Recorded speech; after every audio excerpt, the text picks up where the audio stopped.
Hello, I'm Paul Beckwith. Recently, I attended a talk, of course over Zoom, by Tim Lenton. And some of you may recognize that name, but if you don't, he's the British scientist who, back in 2008, I believe, published a paper called Tipping Elements in the Climate System.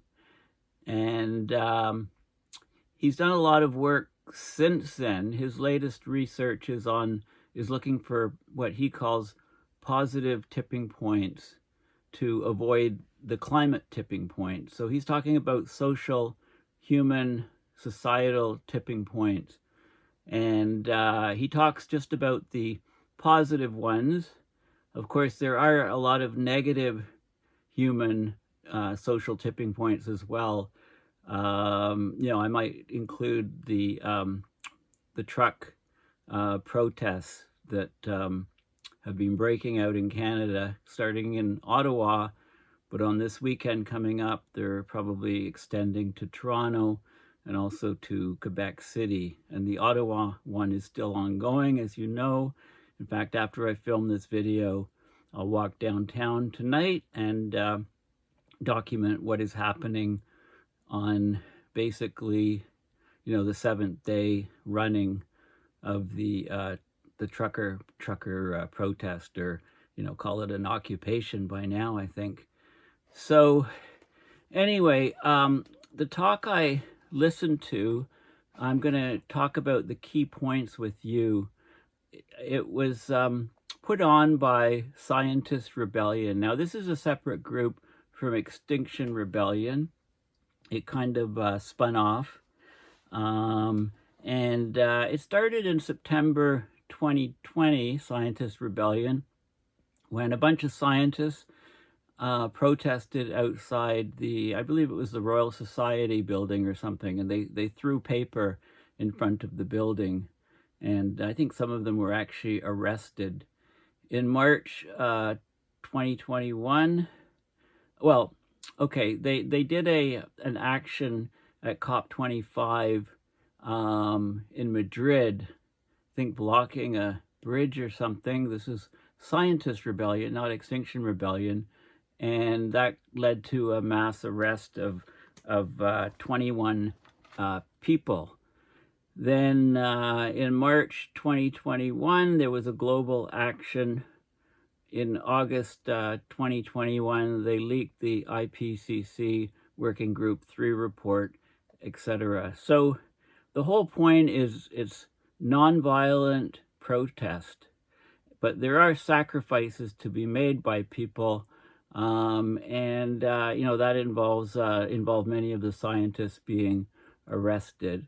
And if you look back in history, one can have a lot of confidence in nonviolent protests. Think of Martin Luther King, think of Gandhi, think of the suffragettes getting the vote for women. And in each of these cases, the groups of people that were trying to get change were always told it wouldn't work. There's no way it'll work. Einstein said a quote, something to the effect of, "Those who have the privilege to know must take the action." Okay, so lots of scientists have the privilege to know how terrible climate change is, and more of them are taking the action. And before I go to the slides and the images, the Lord of the Rings, Frodo said, "I wish none of this had happened." Right? He's talking about, what was going on, the terrible things that were going on in the society that he lived in, the world that he lived in. Gandalf replied, "All we have to do is decide what to do with the time that has been given to us, each of us." Okay, so Lenton, he's at the University of Exeter. He's a director of Global Systems Institute. He's written a couple books on Earth system science. The 2008 paper, there's a famous map now of the climate tipping elements, but now he's talking all about social tipping elements. And when you talk about tipping points, tipping elements, there's a domino dynamics in place here. One tipping can lead to another tipping, can lead to another one. I call it cascading feedbacks. Domino dynamics is another good name. But this can also happen with social contagion. So, we have highly nonlinear systems, we have to try to, if we can understand the positive tipping points in societies and humanity and in our actions, maybe we can affect those to counteract the negative climate tipping elements. And Lenton, one of his favorite things was saying that we can't let the perfect be the enemy of the good. Okay, we can't wait for some perfect, quote, perfect situation to happen. Okay, so I'm going to just make an adjustment here and go to the slides now.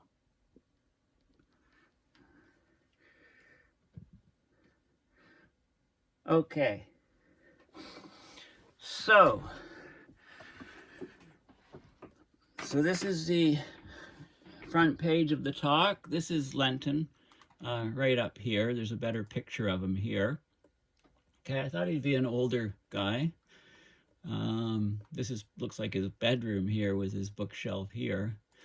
So he's at the University of Exeter, and it's the Global Systems Institute.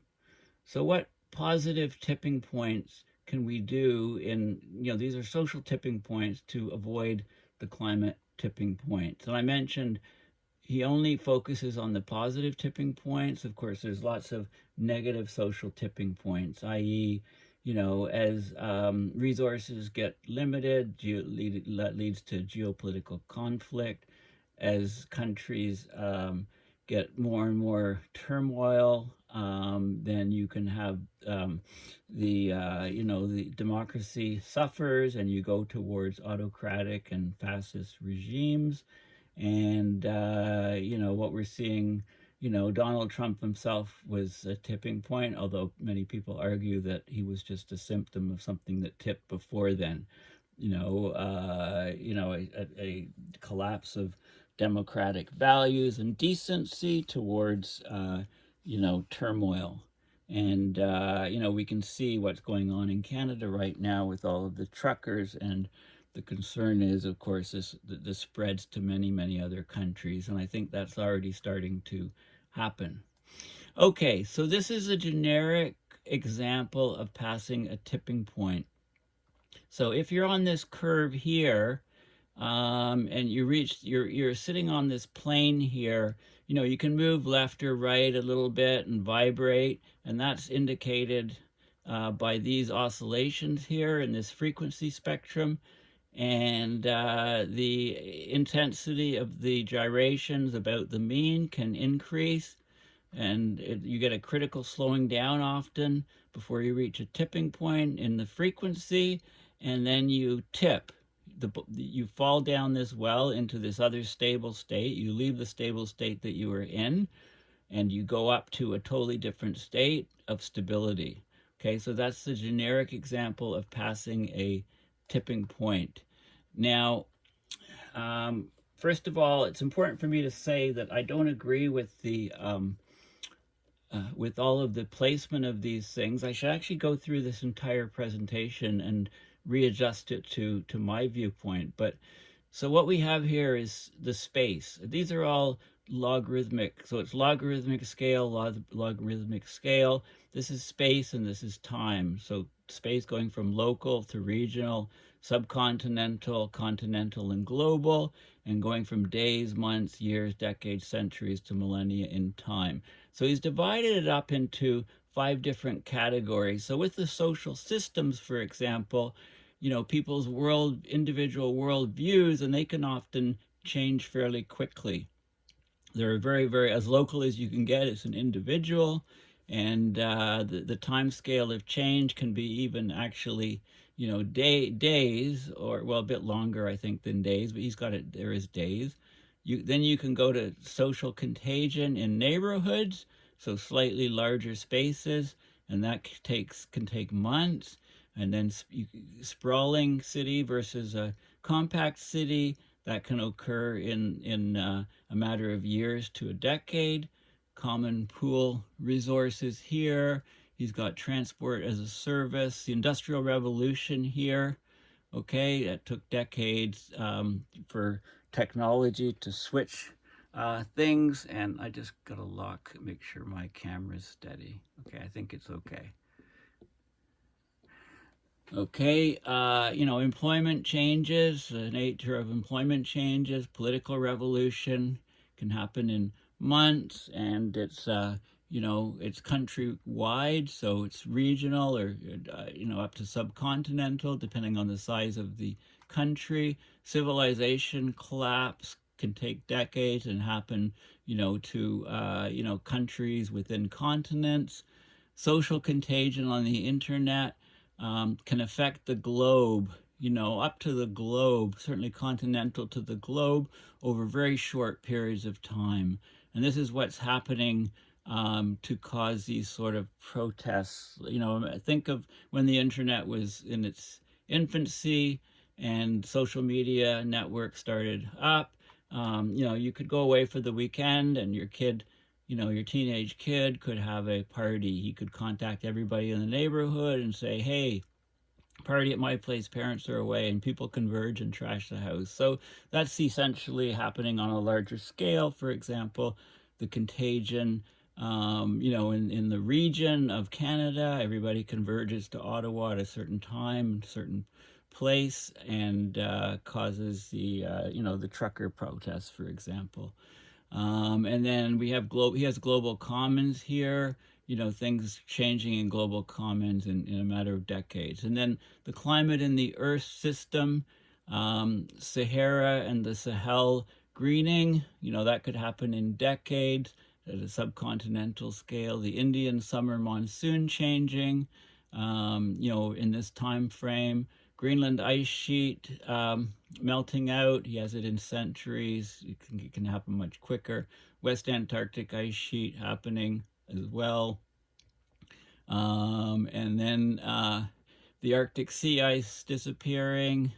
I wouldn't say, decades he's got on here. Could be sub-decade or 5 to 10 years.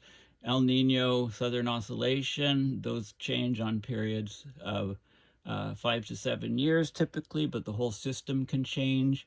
Atlantic overturning circulation, and then glacial termination, and the Permian time period, and the Great Oxidation Event, which, in the paleo records happened over millennia and was a global event. So then he's got the land-water interface, like changes, salt marshes tipping to tidal flats, peatland drying out and burning, for example, mangrove transitions, losing mangroves on coastlines, rivers, channels changing position, and thermokarst lakes.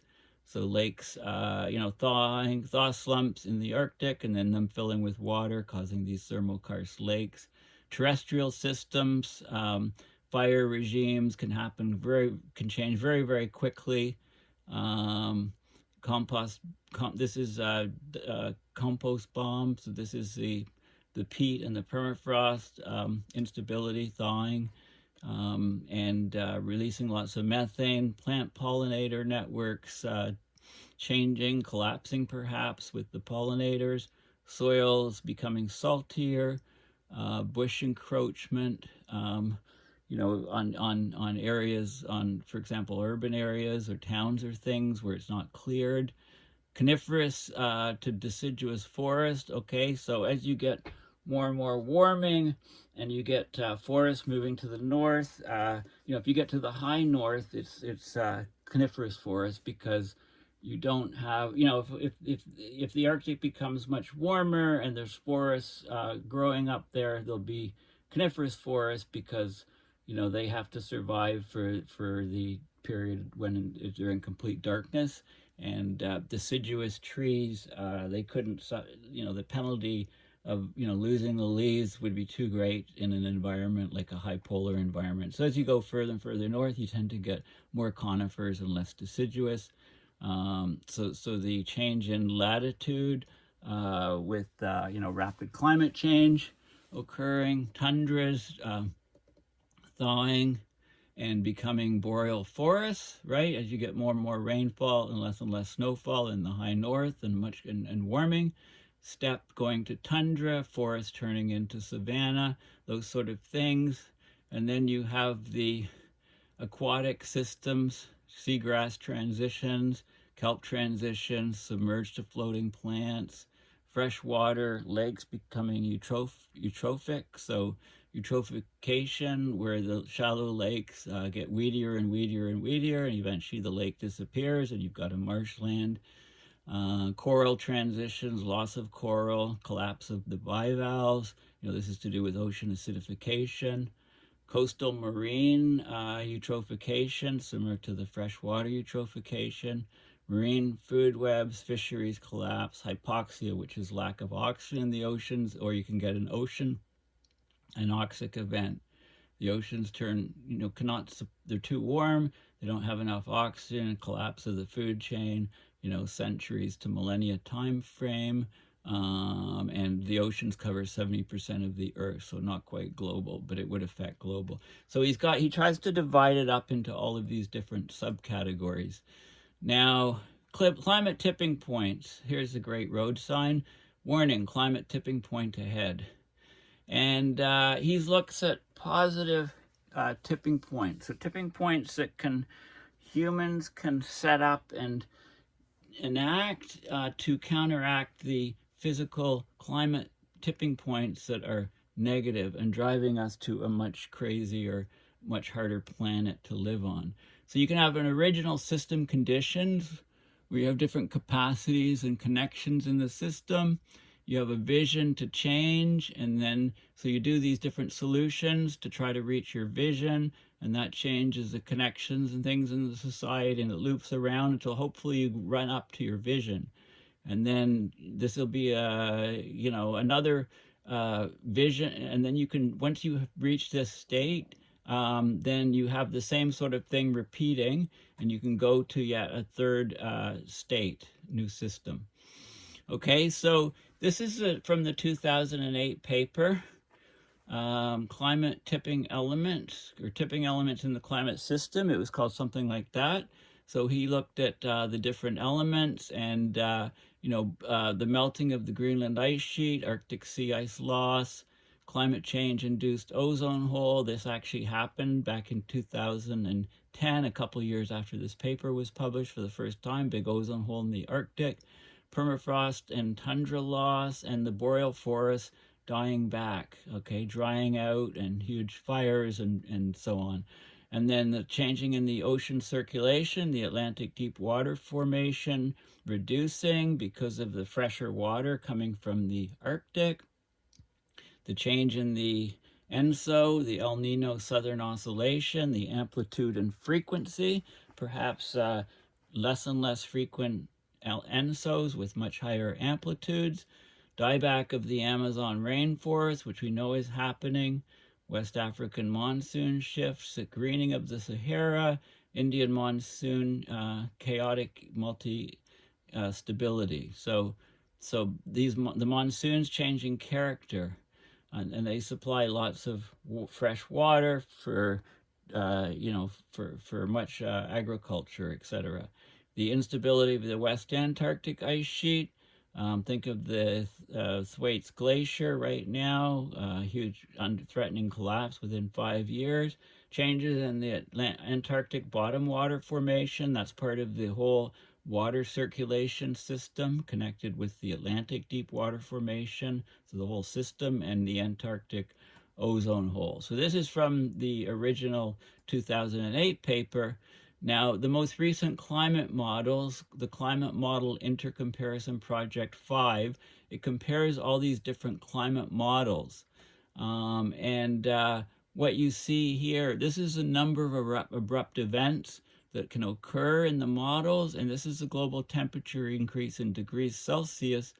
And this is basically showing you the number of models that are predicting certain things changing, like this is the sea ice changing, the circulation patterns in the ocean and atmosphere, vegetation changes, land ice changes, and with the different, the models are each run for the different representative concentration pathways.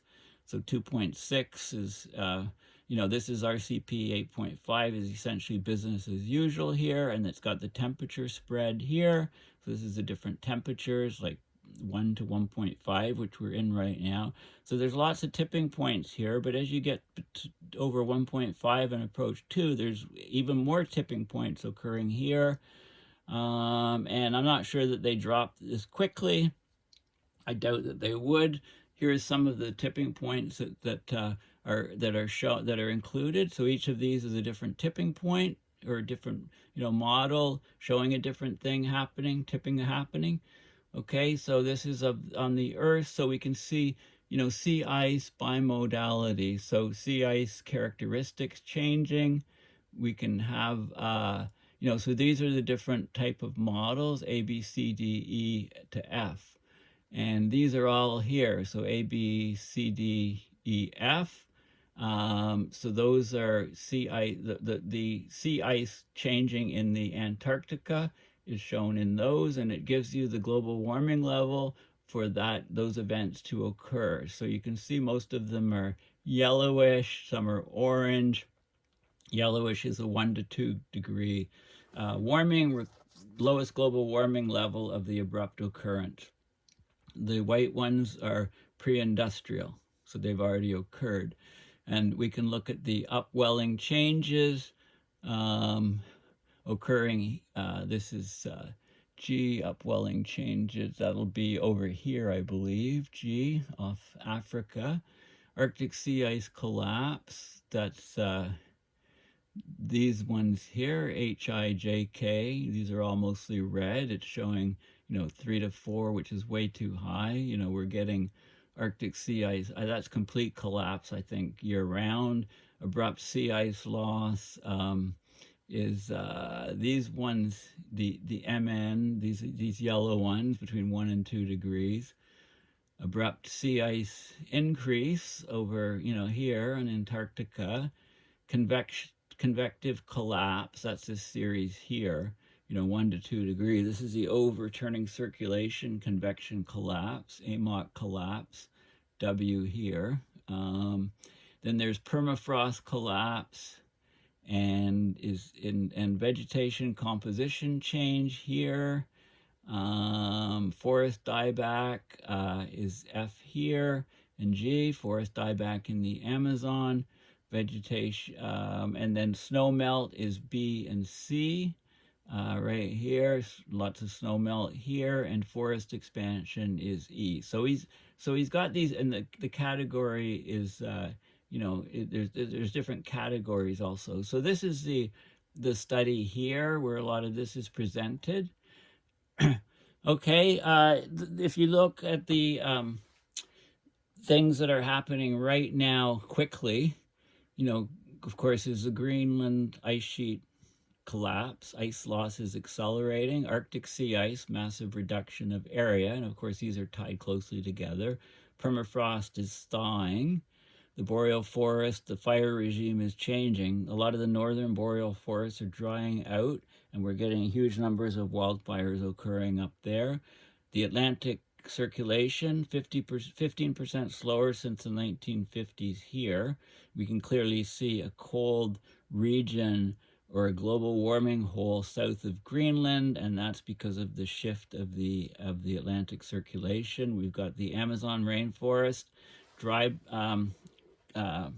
drying and being destroyed by human logging in the Amazon, and they've been having unprecedented droughts in the last 15 years, and the Amazon has basically turned from a carbon sink to a carbon source. Of course, we're getting massive die-offs of coral reefs, and the West Antarctic ice sheet, ice loss is accelerating.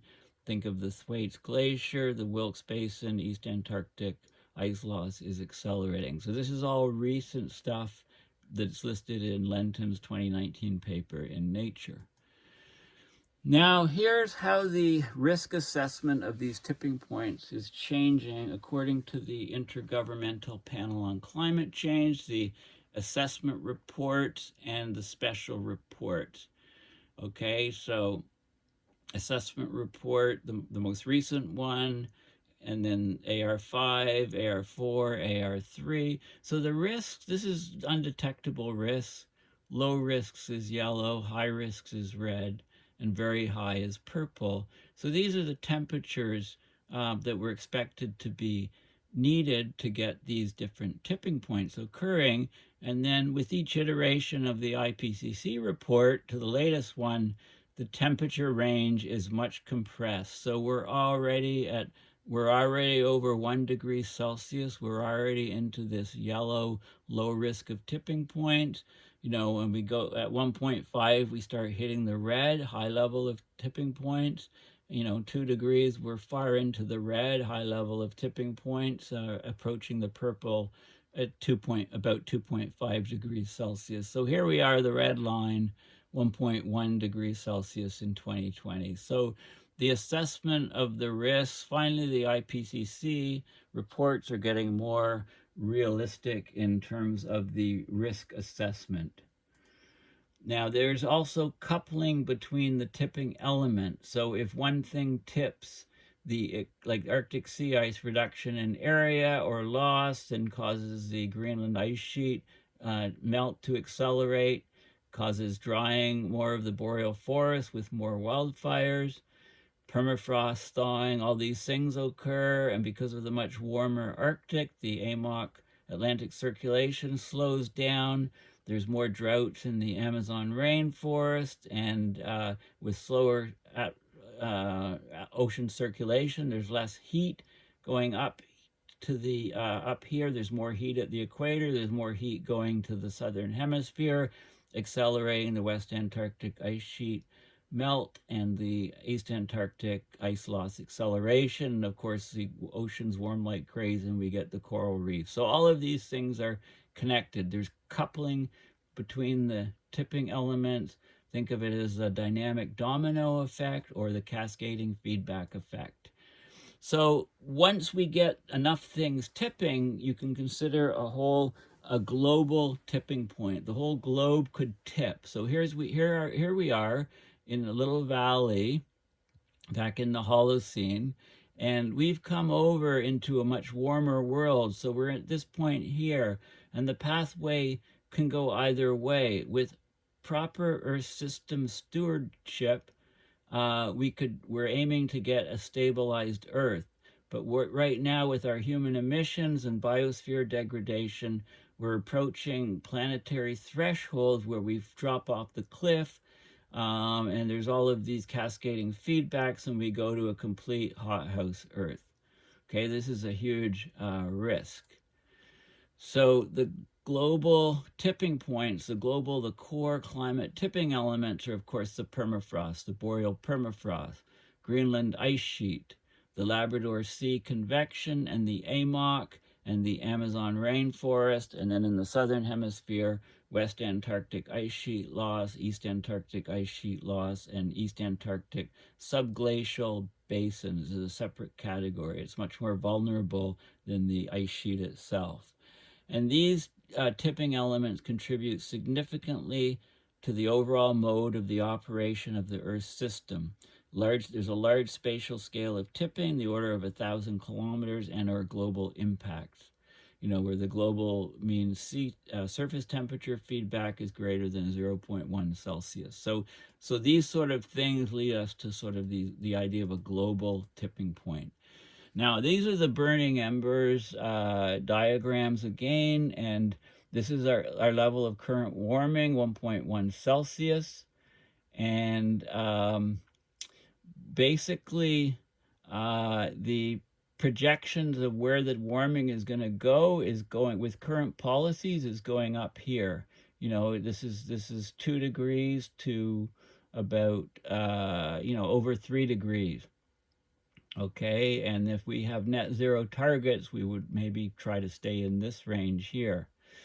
but we're heading up. If you go across from here, look at all of the tipping points that can be crossed, these thresholds, the risk of the tipping point. So this is the Greenland ice sheet, for example. Okay, we're here already in the yellow. 2 degrees is going into the red and darker. Very high risk. West Antarctic ice sheet. So all of the different tipping points are here. I'm not going to read them all. You can read them yourself, but you can see that, you get a couple tipping, it can cause cascading to other ones tipping and so on. And we're at temperatures right now where we're playing with fire. We've been poking the climate system with a stick and it's getting very angry at us. Okay. So, this is a repeated here. This is the maximum central minimum estimate, possible, likely, tipping, very likely. Okay, so that's the tipping, that's the temperature thought to be reached to cause the risk of these different elements tipping.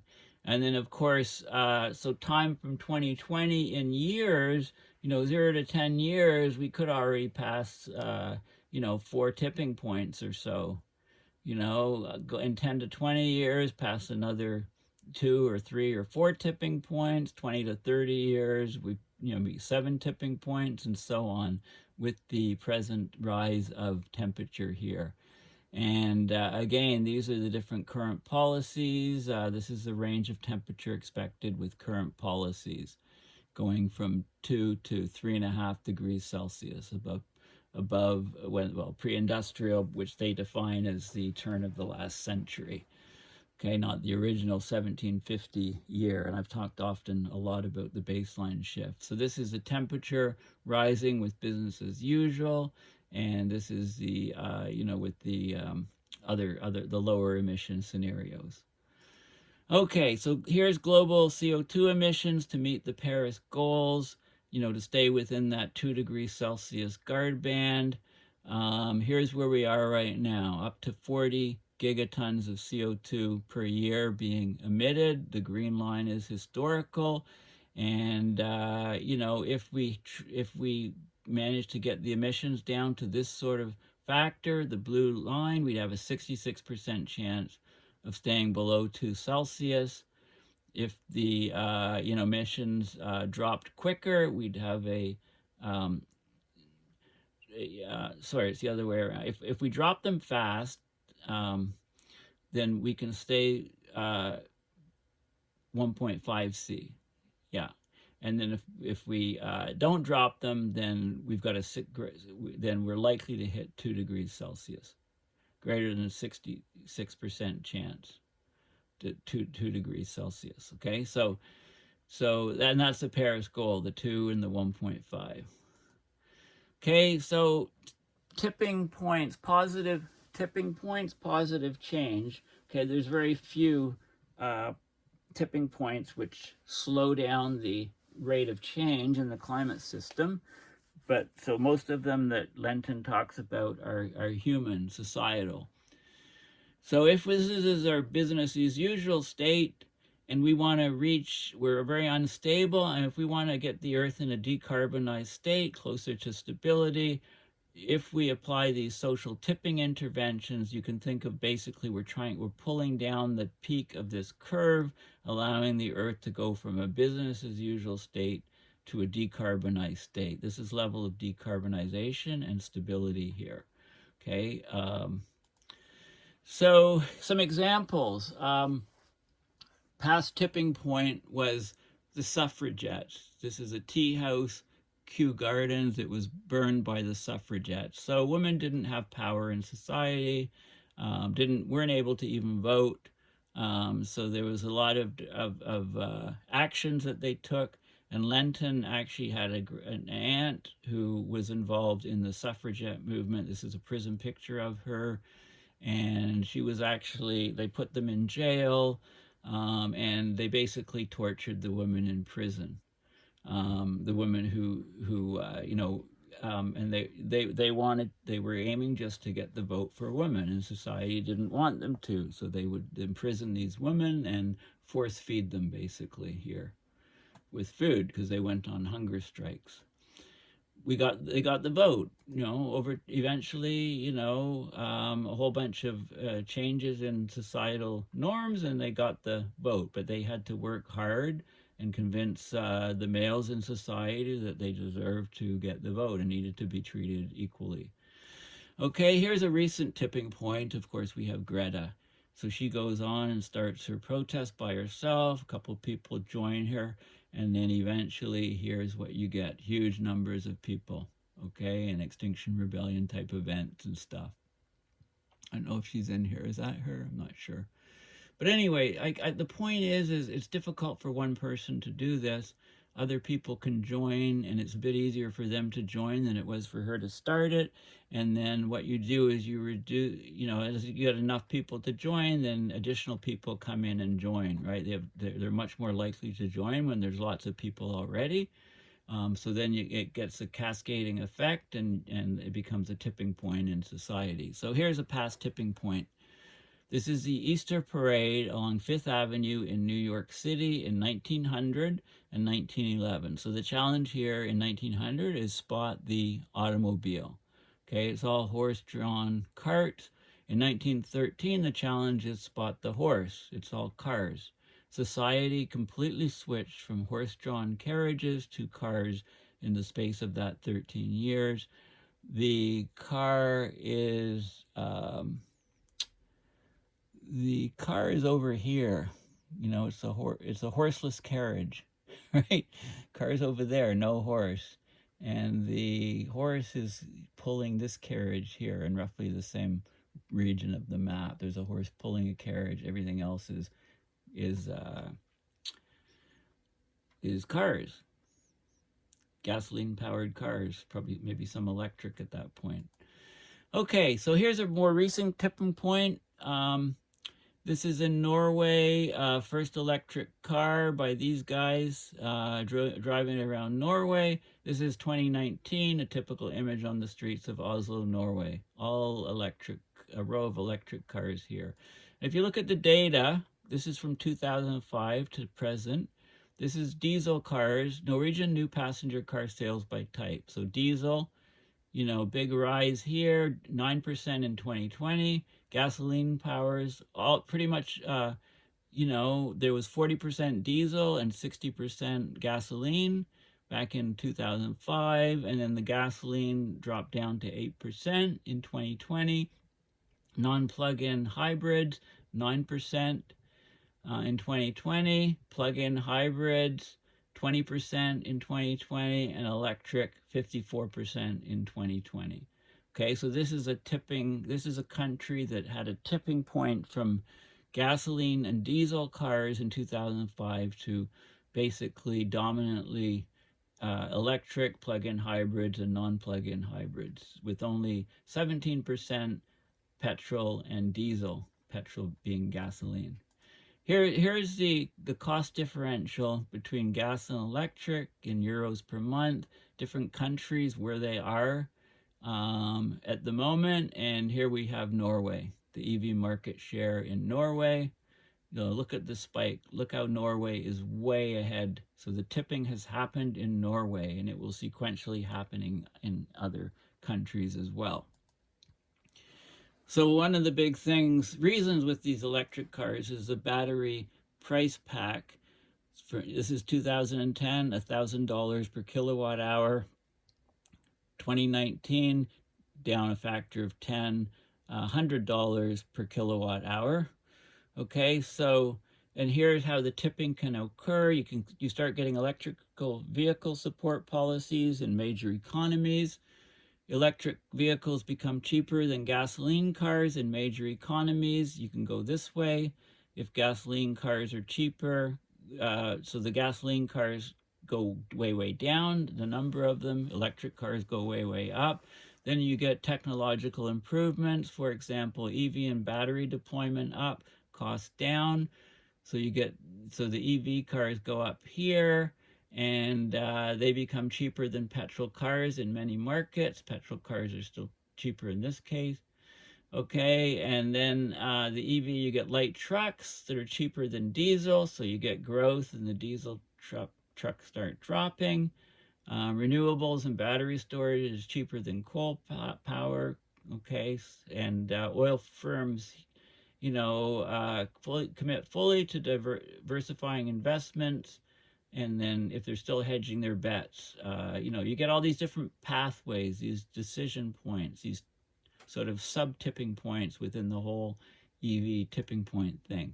This is coal in the UK. So terawatt hours of UK electricity from coal, and then boom, coal basically dropped off a cliff from 140 plus terawatts in 2012, 2020, halfway through 2011 to 2012, sort of, and it dropped off to, it's about 20. So it dropped off a factor of 7 between let's call it 2012 and 2017. In Ontario, a similar thing happened. We completely phased out coal a number of years ago. The economics of coal have deteriorated dramatically over the last 18 months. This is from 2016. The increase in the carbon tax, it flipped the economics over from barely profitable to loss-making, and the coal plants started being destroyed in the UK. Okay, so this is the sort of thing that's a tipping away from coal to renewables. The solar photovoltaics, the economies of scale. This is a module price dollars per watt, almost $100 per watt in 76, and we're down to much, much less. This is a watt, $1 per watt here. And that was reached, back in 2010 or something, and it's still plummeting down. The cost. This is a semi-log plot, so that would be about 0.2, 0.3 or something. 30 cents a watt, something like that. That's 2018. So a drop of 28.5% per year, essentially. This is the cheapest source of new bulk electricity generation by country in the first half of 2020. So coal is still here. The only place for coal is where coal is cheaper than other sources is down here in Indonesian islands, okay? Southeast Asia. Natural gas is cheapest here in Russia and the odd country, South America, and the other, sort of Latin America, rather, Africa, Northern Africa, and Russia. Photovoltaic with a fixed axis and photovoltaic with tracking. Well, tracking here is when you tilt the mirror, so that adds more efficiency. And so tracking is worthwhile if you're at really low latitudes, or the lower latitude regions here. Tracking, otherwise fixed axes is perfectly fine in most of these regions. And then onshore wind, offshore wind is the blue regions. Okay, so wind is the cheapest source of new bulk electricity generation in vast regions of the planet now. Okay, so when you have clean electricity, that can lead to further tipping points. So if you generate clean electricity, it makes perfect sense to electrify your entire car grid, and then you get lower cost batteries. That feeds back into more cars and into trucks as you get higher energy densities, and then you can also, from clean electricity, you can make clean hydrogen. You can use it instead of natural gas for heating, cooking, and cooling. Smart energy systems associated with your clean electricity can also go into heating, cooking, and cooling. Clean hydrogen, you can run trains off of it and ships off of it and even aircraft off of it. Advanced biofuels, okay, and also, all this energy to power industry. So you get these different chains of things happening. You also get, in ecology, you get these different chains. So the gray wolf, this is a good example. Wolves keep Yellowstone in balance. So in the 1920s, the gray wolf was exterminated in Yellowstone, and elk populations exploded, as did coyote populations to eat the elk. Beavers plummeted, that decreased fish and birds, songbirds and lizards, reptiles. When the coyote population exploded, the antelope plummeted, voles and foxes got outpaced, and so on.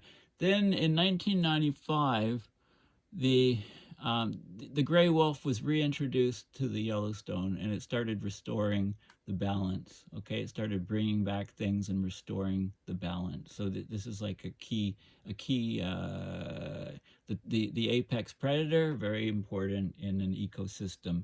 This is another example. The bivalves, the oysters, etc., are very important in coastal marine areas, and as they're overfished and decreased, the whole region degrades. So they can actually work to try to, if they put fences up and trap the mud, they can restore the growth of the oysters. And okay, that's another system that's so ecological systems try to keep in balance, and you need certain apex predators and keystone species in order to keep things going.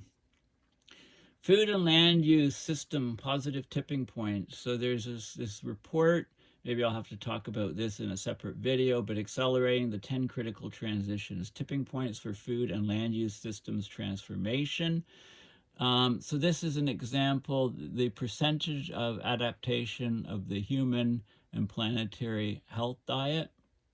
Okay, so we've got, innovators, early majority and early adapters, late majority and laggards. You can look at this for any technology. So we can look at meat avoiders here, okay?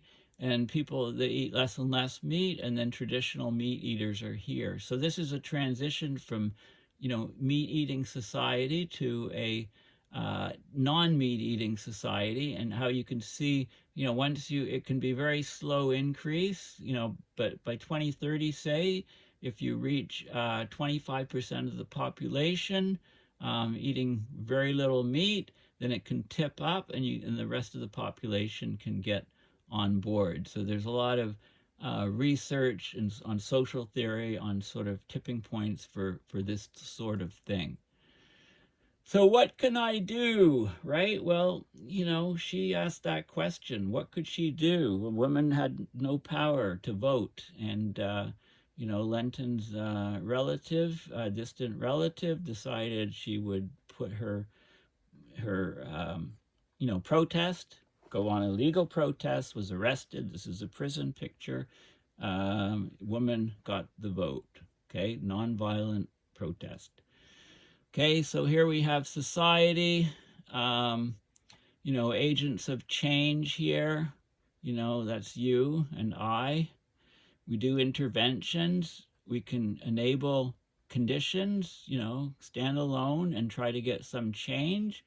Then other people see what we're doing and they get on board, and that brings the ball further along the path. And then if we get enough people, that could be 5% or 10%, 25% in the case of the meat, and it pushes the ball so that it rolls down the hill to a different state. Okay, so the key factors are, we're in a climate emergency. We've already passed some damaging climate tipping points, and we're approaching others. So think Arctic sea ice, Amazon rainforest, boreal forest, perhaps even starting on the ice sheets, et cetera, et cetera, et cetera. We're going to reach a global food crisis within 5 to 10 years. Well, he doesn't mention that here, but that's the way we're heading. Okay, limiting global warming to well below 2 degrees Celsius is like next to impossible, but any chance would require positive tipping points in society to accelerate transformative social change. Deliberate actions and reinforcing feedbacks within society, technology and ecology are already starting to tip positive change, but is it fast enough to counteract the negative change in the climate system? But anyway, it doesn't matter if it is or not. We have to keep trying. This should give us all back a sense of power in the face of a daunting problem. We can all be part of triggering positive tipping points, okay? So that's something to think about. How do we get positive tipping points? So this is, again, a picture of Lenton, and this is the talk. I haven't found a link to it, or I would post it. So thank you for listening, and I'm heading out now. It's about, 8:10 at night, and I'm going to walk downtown and see what's going on with the truckers who have now been in Ottawa for basically a full week. Okay, thank you for listening, and I'll chat soon.